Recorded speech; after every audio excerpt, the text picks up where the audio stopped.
Olá, pessoal. Feliz Natal, então. No momento que eu gravo esse vídeo, ainda não é Natal, mas a minha intenção é que ele saia no dia do Natal. Então, desejo para vocês um Feliz Natal. Espero que estejam tendo um abençoado dia para vocês, para a família de vocês. Então, hoje estou aqui para falar com vocês sobre um livro que ele não é especificamente sobre Natal.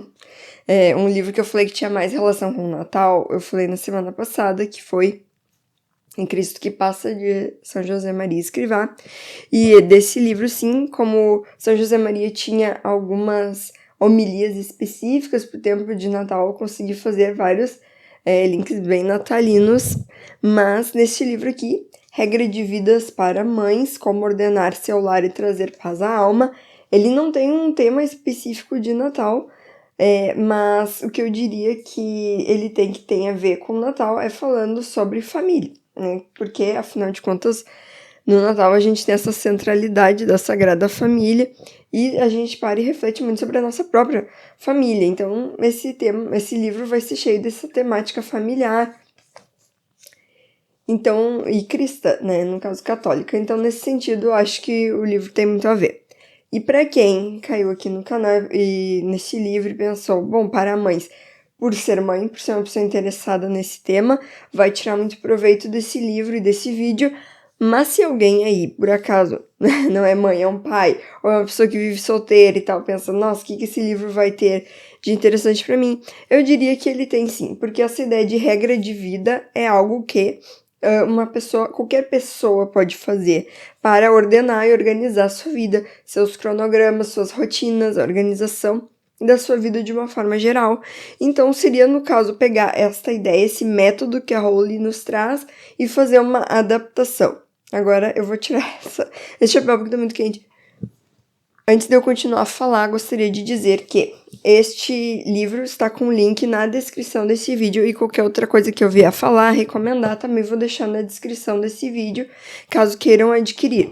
Lembrando que toda vez que vocês adquirem algo pelo meu link, mesmo algo que eu não indiquei, vocês entram no link, navegam no site, vocês compram qualquer item pelo meu link, vocês estão me ajudando, então eu já deixo aqui meu muito obrigada. A Rowling, né, Rowling Pierrot, não sei se é assim que fala o nome dela, eu acredito que Pierrot deva vir do francês, ela mora no Canadá eu sei que tem muita influência francesa, né, ela mora no Canadá, e o que me chamou muita atenção é que ela mora na Ilha do Príncipe, né, com o marido dela e a família, e a Ilha do Príncipe é onde se passa a história que eu tô lendo da Anne de Green Gables, uma delas pelo menos, né, que é a Anne da Ilha, o terceiro livro que eu já tenho vídeo aqui no canal, A Ilha do Príncipe Eduardo. Então, nesse livro, que eu já li faz um tempo, eu não acabei de ler, eu só li ele faz um tempo e quis trazer pro canal, a Rowling vai nos falar não só de um método que ela conseguiu para organizar a vida familiar dela, as rotinas do lar, do cotidiano,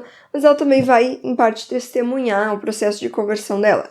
Ela era uma moça que era vocalista de uma banda e tecladista, ela fazia parte, então, do mundo musical, do rock, e um dia ela se converteu ao catolicismo. Então, ela vai falar com bastante honestidade como é que foi todo o processo de conversão dela, dificuldades que ela teve, e eu acho que o processo de conversão dela é um testemunho bem interessante. E aí ela vai formar uma família com 5 filhos. E ela já começa o livro falando que ela estava numa espécie de exaustão, não estava dando conta das tarefas. Ela dá homeschooling, né? Então, ela optou por esse processo de educação domiciliar.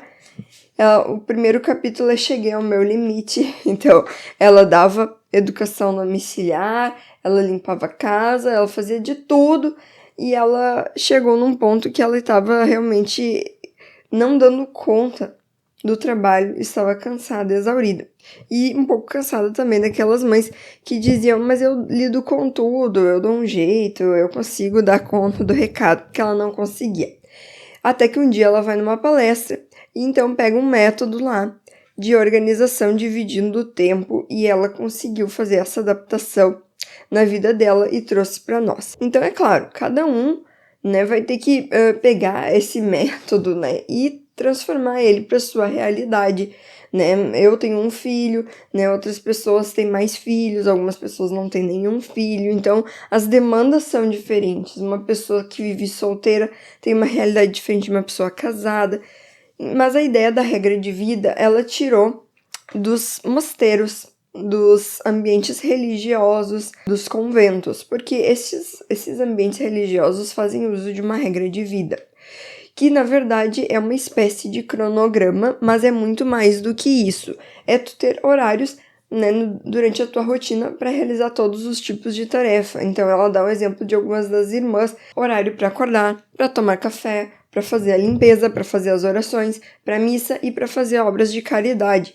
Então ela usa esse exemplo para dizer que, na verdade, esse cronograma ele é muito mais do que horários e regras, uma maneira de fazer com que a gente consiga viver aquela nossa vocação pessoal e aqueles nossos projetos de vida. Então, de repente, uma pessoa está estudando para concurso, para conseguir uma vaga melhor, outra pessoa quer ajudar mais na comunidade ou gostaria de ter mais tempo com os filhos. Então, o foco da vida da pessoa tem que estar contemplado nesses horários. Eles têm que dar conta dos nossos projetos de vida. Então, é muito mais do que simplesmente ter uma rotina, é ter uma rotina que nos ajude a alcançar os nossos objetivos de vida, sejam eles pessoais e ou familiares. Então, aqui ela vai nos ensinar a regra dos 5 P's. Os 5 P's são: primeiro, prece; segundo, pessoa; terceiro, parceiro; quarto, pai; e quinto, provedor.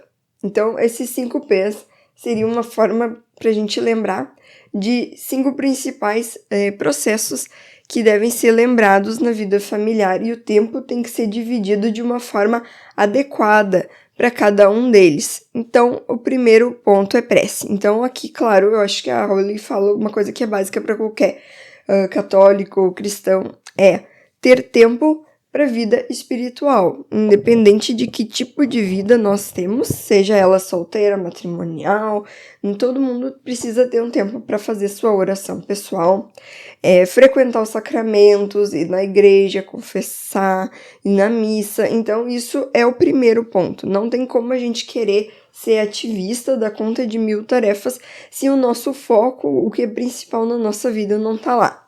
Alguns movimentos de igreja nos ajudam muito nisso, né? Então, por exemplo, eu e meu esposo, a gente faz parte das equipes de Nossa Senhora. As equipes de Nossa Senhora é um movimento muito interessante para casais, porque nas equipes a gente consegue, como na verdade é uma obrigação do equipista, ter momentos de oração em família, momentos de oração em casal, conversas em casal. Então, acho que, de certa forma, ele ajuda a gente a viver alguns desses pontos de distribuição da nossa rotina, que tem que estar lá. O segundo ponto, então, é o pessoa. Esse foi um tema que eu achei bem interessante, eu não esperava. Então, a Rowley fala que é muito importante que cada um dê tempo para si mesmo na vida familiar, mesmo que se tenha muitos filhos, mesmo que daqui a pouco alguém aí tenha uma vida muito ocupada de trabalho, ou meio social. Tem gente que trabalha na igreja, por exemplo, e tá sempre na igreja toda semana, todo final de semana. Então é importante ter um tempo de pessoa, né, de pensar em si mesmo. Então a Rowley fala que ela vai tirar um dia na semana só para ela, né? Então parece até uma coisa meio radical. Ela disse que no início os filhos, o marido, todo mundo ficou chocado, é bem engraçado ela falando sobre isso, mas ela disse que ela precisava desse tempo, e esse tempo se tornou renovador para ela. Então, mesmo que os outros a princípio não entendessem, isso se tornou uma coisa obrigatória na vida dela, né? Muitas vezes os filhos querem e sempre vão pedir a mãe, o marido também, todo mundo sempre vai requisitar essa presença materna. Mas também isso pode acontecer com o pai de família, enfim, com qualquer um. A gente é muito requisitado e a gente não se dá tempo, e a gente precisa se dar um tempo necessário na nossa vida para nós mesmos. Então, ela diz que um dia da semana, que agora eu não me lembro bem, mas eu acho que é na sexta-feira, sexta ou sábado, ela sai de casa sem horário para voltar. Tem dia que ela volta às 18, tinha um dia que ela voltava às 23, que ela todo mundo apavorado com a ausência dela, mas com o tempo as pessoas foram pegando seus papéis para fazer coisas sem ela. Então, ela saía e almoçava no restaurante preferido dela, comia um sorvete, ia numa livraria, que era uma coisa que ela gostava de fazer, ou ficava vendo a paisagem, meditando, enfim, ela fazia o que ela queria nesse dia, não tinha regras e ela só voltava para casa quando ela se sentisse realmente bem. Pessoalmente falando, eu não me sinto tão sobrecarregada quanto ela, talvez por eu ter um filho só, né? Ela tinha 5, uma tropa dessas em casa, imagino que seja realmente um desafio muito maior, né? 5 filhos, então essa obrigatoriedade de tirar um dia uma vez na semana, né? Um dia inteiro. Eu já não faço isso, mas eu concordo com ela que é necessário que todo mundo tenha um tempo para si mesmo. Às vezes eu pego e saio e vou no centro aqui de Porto Alegre, ver os sebos, comer em algum restaurante que eu amo. Meu marido também tem esse grupo de amigos em que eles jogam futebol uma vez na semana. Na hora que ele tá fora de casa, eu também ganho umas pequenas férias, né? Então, assim, eu acho que é importante isso, a gente ter um dia que a gente vai sair com um amigo e ficar só com aquela pessoa, discutir coisas nossas, deixar um pouquinho a família e ter um momento nosso. Isso é importante para qualquer pessoa, reservar momentos para recarregar a própria energia, isso é super importante. O terceiro ponto é o parceiro, né? E no caso aí, ela tá bem focada na vida de casal. Então, muito acontece, eu acredito, para algumas famílias que estão sobrecarregadas de estresse, de preocupações, de questões financeiras no trabalho, questões com os filhos, de começar a deixar de lado, além do dois, né, deixar de lado a si mesmo, tempo para si mesmo, deixar de lado essa convivência com o parceiro. A gente sabe que quando um casal começa a namorar, ele tem essa coisa de sair muito, de se conhecer, se curtir, e com o tempo isso naturalmente vai diminuindo um pouco pela convivência no dia a dia. Mas é importante não deixar morrer num relacionamento essa questão dos dois saírem juntos, terem momentos para si mesmo, né? Sair no restaurante, lembrar como era no início, ou mesmo se não vai sair a lugar nenhum, ter um momento do dia, de repente depois que as crianças foram dormir, ou falar para elas, como a Holly fala nesse livro, que ela dizia com todas as letras para os filhos, não interrompam a mim e ao pai quando a gente estiver conversando, isso é um momento nosso. Então, que o casal tenha um momento para conversar, para se olhar nos olhos e trocar ideias em paz, sem a interrupção de outros tantos membros da família. Isso é extremamente importante. Então, ela fala dessa convivência, não só a convivência íntima, né, sexual do casal, mas também essa convivência de diálogo ou de fazer algo juntos. Se o outro, de repente, aquele dia não pode, não quer, tudo bem, mas tu reservou o tempo para ele, né? Então, isso é importante, ter realmente um tempo fixo, né? Neste dia, nesse horário, a gente vai se reunir, a gente vai ter um tempo para nós. Isso é muito importante. O quarto, então, quarto P. Então, dentro da paternidade e da maternidade, vai ter 2 aspectos. Um é o aspecto divertido, o aspecto de realmente parar com os filhos e ver um filme todo mundo junto, né? Tem um dia que tu sai com as crianças ou adolescentes, essa atenção que se dá e essa diversão que se vive em família, ela cria realmente laços eternos. Todo mundo lembra um dia divertido que teve com a sua família, né? Isso fica na história das pessoas, então eu acho que é realmente muito importante. Mas não só na questão da diversão, como na questão da divisão dos trabalhos. Isso pode ser um assunto um pouco polêmico hoje, porque eu vejo que nós estamos num tempo em que se vê crianças e adolescentes como pessoas que não devem nunca fazer nenhum tipo de trabalho. Parece que a única exigência que se tem dos filhos é que eles estudem e pronto. Só que na prática eu acho que isso é muito pouco, uma vez que adolescentes e crianças fazem parte desse time, desse grupo familiar. Não dá para uma mãe e um pai fazerem todo o serviço da casa enquanto uma criança e um adolescente acha que está no mundo para ser servido. E ele fica no sofá, ele fica vendo TV, jogando videogame, no computador, vendo mil porcarias, enquanto os pais, né, se matam limpando uma casa, cozinhando. Então, assim, a Holly, ela não tem meias palavras para isso, ela realmente coloca os filhos no trabalho. Cada um, de acordo com a sua capacidade, vai desenvolver um tipo de tarefa. Um é responsável pela louça, outro pela limpeza da roupa, outro por isso, outro por aquilo. Enfim, cabe aos pais perceber a capacidade dos filhos, aonde eles são melhores e no que eles podem ajudar. E claro, o que eles não são tão bons, porque eu já vi isso. Eu não boto meu filho para trabalhar porque ele não sabe fazer. Mas o que é não saber fazer? A gente não sabe fazer uma atividade enquanto a gente não treina e não desenvolve ela. Então faz parte do aprendizado de casa para um dia estar pronto para viver sua própria vida, né? E isso, gente, tem se tornado cada vez maior. Eu acho que todo mundo conhece alguém de 30 e poucos anos, 40 anos, que não sabe cozinhar, não sabe mexer numa máquina de lavar, por conta desse tipo de estrutura familiar que não possibilitou que esse jovem, essa criança, aprendesse coisas da rotina familiar, que é tão importante quanto qualquer outra coisa, quanto o ensino religioso, quanto o ensino da escola, aprender a arrumar a própria cama, a colocar uma roupa numa máquina de lavar, essas coisas são fundamentais para a vida.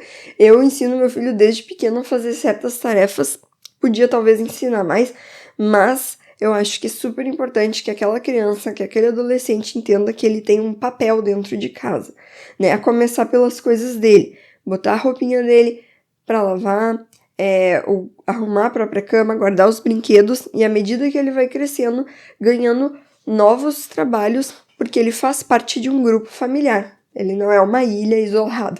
Então, isso aliviou muito a carga da Holly. Ela fala no livro que antes ela era sobrecarregada. E depois começou a sobrar tempo na vida dela, depois que ela conseguiu esquematizar horários para as coisas e quem faria o quê. Então a vida dela se tornou muito melhor. E quando ela viu, ela não estava presa numa rotina que tirava a liberdade dela. Bem pelo contrário, ela ganhou tempo na vida dela para fazer o que ela queria por ter tudo organizado em horários. E é a mesma sensação que eu tenho. Quando eu consigo completar todas as tarefas do meu dia, eu vejo que eu ganhei tempo para fazer mais coisas, ler mais livros, fazer coisas que eu gosto, porque tudo saiu no tempo certo. Então, acho que essa é a grande mensagem desse livro, mas ainda já estou me precipitando, faltou o quinto P aqui. O quinto P e o último é o provedor. Ou seja, aquele papel relacionado ao trabalho.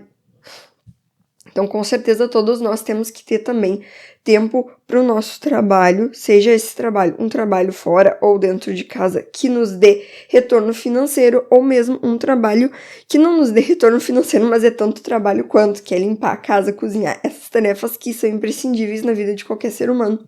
E aqui ela não está falando apenas nesse sentido de tempo de trabalho, mas também de economias. Então ela vai falar sobre economia doméstica, que é uma coisa muito importante na vida de todo mundo, cortar gastos extras, luxos, a providência divina, que seria acreditar também que Deus vai sempre nos ajudar, trabalhar como se tudo dependesse de nós, mas rezar como se tudo dependesse de Deus. E ajudar ao próximo, é uma coisa que a Holly fala muito, que ela trabalha, né, ela coloca algumas imagens da National Geographic de crianças que não tem nada para comer, de famílias que têm necessidade, para lembrar que os estoques dos armários da casa dela estão cheios de alimentos. Então, se a gente parar para pensar que daqui a pouco na minha vida eu tenho abundâncias enquanto tem pessoas fora que não têm, né? E ela pegou imagens de pessoas que moram em outros países, como a África, que tem muita necessidade, mas a gente não precisa ir muito longe. Se a gente for perto da nossa casa, nós vamos encontrar famílias que vivem uma grande dificuldade financeira. Ou daqui a pouco alguém que está me assistindo também é uma pessoa que vive numa condição de vida que precisa ser ajudado. A gente aqui em Porto Alegre, a gente passou pelas enchentes esse ano, né, em maio, já que a gente está no final do ano, e foi um momento que quem não foi atingido, como foi o nosso caso, graças a Deus, a gente pôde se mobilizar para ajudar muitas pessoas. Então, eu levei meu filho junto, claro, porque eu não tenho com quem deixar, ele vai conosco em toda parte. Mas eu acho que é importante para as crianças crescerem num meio em que vêm pessoas sendo ajudadas, em que entram na casa de pessoas que têm realidades diferentes das nossas, para que as crianças desde pequena aprendam que elas têm privilégios, tem pessoas que vivem em situação pior que a nossa, e o que é, afinal de contas, fazer caridade, ajudar o próximo? Uma criança não pode aprender essas coisas apenas na teoria, ela tem que viver isso, ela tem que vivenciar isso de chegar para outra criança e dar um brinquedo. Então, pessoal, eu queria que vocês me dissessem o que acharam desse livro, me deixem nos comentários se vocês têm uma rotina, uma regra de vida, algo que vocês fazem para se organizar. Mais uma vez, eu desejo um feliz e abençoado Natal para vocês e para as famílias de vocês. E aguardo vocês no nosso próximo vídeo. Até mais!